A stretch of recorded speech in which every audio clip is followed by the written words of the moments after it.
नमस्कार दोस्तों, हम आए हुए सर के पास और जो 72,825 को लेकर के जो सुप्रीम कोर्ट में सुनवाई हुई क्राइटेरिया के लेकर के हम सर से बात करेंगे कि क्या रहा। देखो, सुप्रीम कोर्ट ने एक बड़ी सुनवाई करते हुए कि इस पूरे बहाली को एक तरीके से सुनने का निर्णय लिया है। और तरीके से निर्णय का मतलब ये है कि इसको क्रमबद्ध बांट दिया गया है, इसको 9 क्राइटेरिया में बांट दिया गया है कि आप अपना पक्ष रखिए, आप अपना पक्ष रखिए, आप अपना पक्ष रखिए। अब तक यह जो नया बेंच गठित हुआ है बहुत बड़ी कदम है। कदम बड़ा इसलिए है ना कि अब तक इससे पहले जो भी इसे कर रहा था, जो भी जज साहब से सुन रहे थे, वो बहुत हौज पौच हो जा रहा था। क्योंकि एक वकील साहब अपनी बात करते थे, तब तो बीच में कोई अपनी बात करते थे, तो बीच में अपनी, और 10-15 मिनट की सुनवाई होती है, इससे ज्यादा कोई सुनवाई नहीं करता, क्योंकि सुप्रीम कोर्ट पार्ट से इतना बड़ा टाइम नहीं है। अब इन्होंने क्या किया ना कि इन्होंने सबका अलग अलग कर दिया कि जैसे अब अलग अलग क्या है, इसके 9 क्राइटेरिया है कि आप 2017 से पहले जो रिस्पोंडेंट थे वो सबसे पहले सुनेंगे, अपने ये क्राइटेरिया कर दिया। फिर उसके बाद आगे ले आए इन्होंने कि 12/091 का जो हाई कोर्ट से लिस्ट सुप्रीम कोर्ट में गई थी उसको इन्होंने अलग कर दिया। फिर 859 का क्राइटेरिया इन्होंने अलग कर दिया। तो इस तरह से ये तमाम क्राइटेरिया में बांटकर हर चीज की सुनवाई अब अलग अलग पॉइंट ऑफ व्यू से करेंगे। और कोई भी जो जिसमें हो, हर अभ्यर्थी, मतलब 30,000-26,000 अभ्यर्थी है, कुल टोटल ही है 26,000 अभ्यर्थी है, या 28 मान लो आप, या मैक्सिमम 30 मान लो, तो ये कहीं ना कहीं किसी न किसी सिस्टम में 9 क्राइटेरिया में टच कर रहे हैं जी। अब इसमें 10% से 15% ऐसे अभ्यर्थी होंगे जो किसी क्राइटेरिया को टच नहीं कर रहे, क्योंकि कंडीशन है, किसी क्राइटेरिया को टच नहीं कर रहे होंगे। जैसे अभी इसमें गूगल फॉर्म एक बार भरवाया गया था, इसके बारे में कोई क्राइटेरिया में से बांटा नहीं गया है कि गूगल फॉर्म क्या क्या होगा, क्योंकि सुप्रीम कोर्ट के आदेश से गूगल फॉर्म, बता दूं आपको, भरवाया गया था। उसके बाद एक फिल्टर्ड आया था, एक 16 दिसंबर का आया था, तो उससे पहले कितने लोग हाजिरी दे रहे हैं यहाँ, तो उस पर भी 14,000 लगभग बच्चे हैं।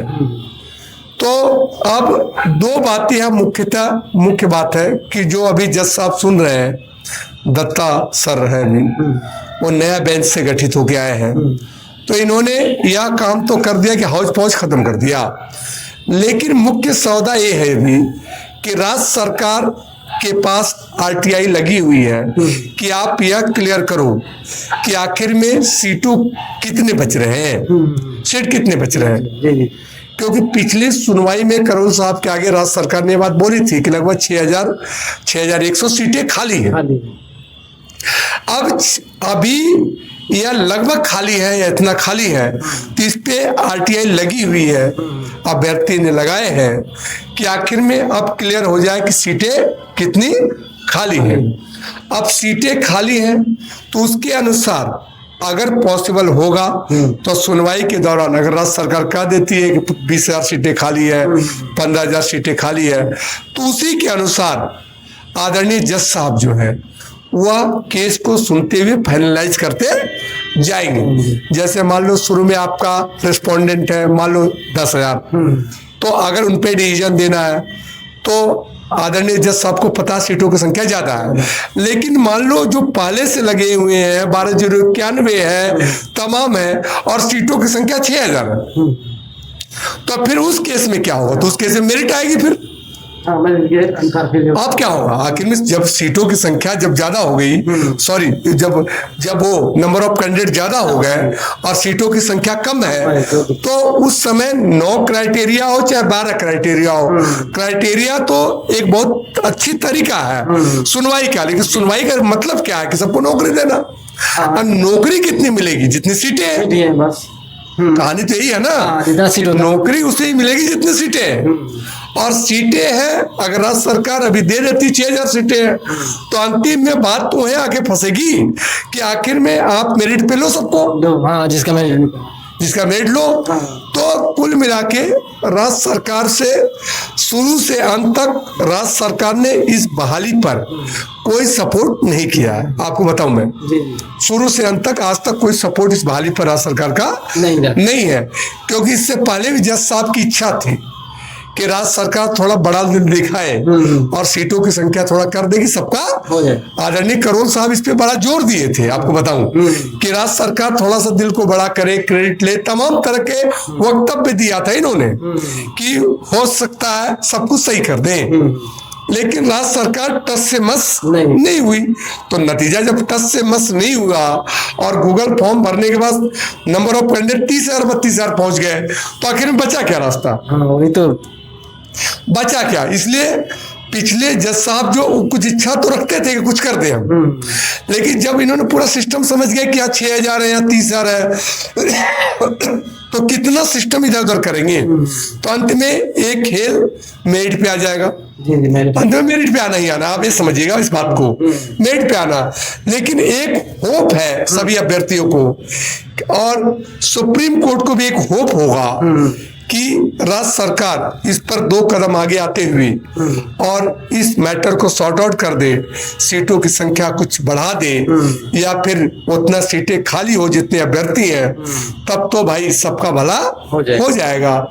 नहीं तो गूगल फॉर्म जो भरे हैं उनके बारे में बता दूं, उनका तो दूर दूर तक अभी कोई नंबर की संभावना नहीं है, क्योंकि जब सीटों की संख्या 6,000 बताई जा रही है साथ, तो फिर आगे जो गूगल फॉर्म से पहले रिस्पोंडेंट जो पहले से हाई कोर्ट से सुप्रीम कोर्ट में आए, उनका दावा तो पहले हो जाएगा कि हम शुरू से केस लड़ रहे हैं जी। तो उनकी संख्या इतनी ज्यादा है, 12-14 हजार उन्हीं की संख्या है। तो फिर अगर सिस्टमेटिक होगा तो 12-14 हजार की जो संख्या है और जोड़ के 20,000 संख्या है और सीट 6,000 है, तो फिर वही कहानी होगी।